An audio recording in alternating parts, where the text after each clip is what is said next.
Hi అండి, welcome back to my channel. మా అమ్మ వాళ్ళ ఇంట్లోకి కొత్త వాటర్ ప్యూరిఫై తీసుకున్నాము. వాళ్ళు వాటర్ తెచ్చుకోవాలి అనుకుంటే ఒక 4 కిలోమీటర్స్ వెళ్ళి తీసుకొచ్చుకోవాలి. ముందే వర్షాకాలం కదా, రోడ్డు కూడా సరిగ్గా ఉండదు. కాబట్టి ఎప్పటి నుంచో అనుకుంటున్న ఈ ప్యూరిఫైర్ని ఇప్పుడైతే తీసుకున్నాం. I'm very happy. ఏం తింటున్నావు? మొహం కడిగినవారా? అప్ప తింటున్నావు. నువ్వు కడిగినవా?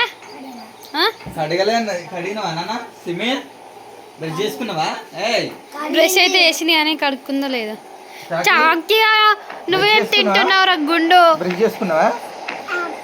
చాకి హాయ్ చెప్పు నాని. హాయ్ చెప్పు డాడీ. Hi hi. అన్నం తింటావా? అన్నం తింటావా? సంజయ్ రెడ్డి తింటావా? కడుక్కొని ఇప్పుడు పోయి అప్ప తిన్నాక.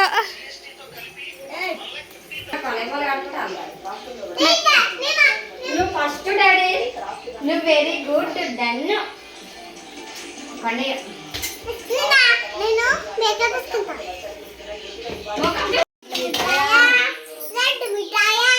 లడ్డు మిఠాయా, లడ్డు మిఠాయా.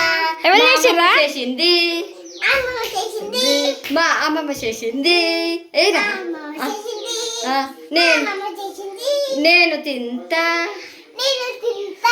బాగుంది. లేవిరా లడ్డు, లేవిరా చూపి. అన్ని లడ్డూలేనారా సిమ్మి? ఇన్ని లడ్డూలు రా. అప్పలు కూడా ఉన్నాయారు ఇక్కడ. మా అప్పలు లడ్డూలు.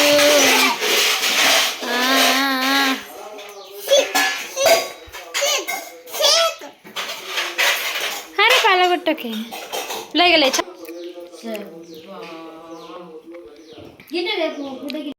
ముందు చూపించాను కదా ప్యూరిట్ కంపెనీ వాటర్ ప్యూరిఫైయర్, అది అమ్మ వాళ్ళ కోసం తీసుకున్నాను.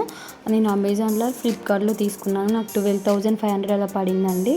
అది మెయిన్గా వచ్చేసి మా అమ్మ వాళ్ళకి ఊళ్ళో వాటర్ ప్యూరిఫైర్ లేకపోవడము అండ్ ప్రతిసారి రోజు వెళ్ళి తీసుకొచ్చుకోవడము, ఒక 4-5 కిలోమీటర్స్ జర్నీ చేయడము, మేము వెళ్ళినప్పుడు ఇంకా ఎక్కువ వాటర్ యూజ్ అవుతుంటాయి కదా, అట్లా ఇబ్బంది అవుతుంది. సో తీసుకున్నాము. వాళ్ళకు కూడా ఇంకా డాడీ బైక్ మీద వెళ్ళి తీసుకురావడము, రోడ్ బాగుండదు, అవన్నీ రీజన్స్ తోటి ఫైనల్గా అయితే ఎప్పటి నుంచో అనుకుంటున్న వాటర్ ప్యూరిఫైయర్ని తీసుకొని అమ్మ వాళ్ళ ఇంట్లో ఫిట్ చేసాము. మేము సర్వీస్ కోసము కంపెనీ అతను ఏం ప్రొవైడ్ చేయలేదు, మా హస్బెండే మొత్తం దీన్ని ఫిట్ చేసేసాడు. ఈ హ్యాపీ థింగ్ని మీతో షేర్ చేసుకోవాలి అనుకున్నాను. Thanks for watching my video. Bye bye.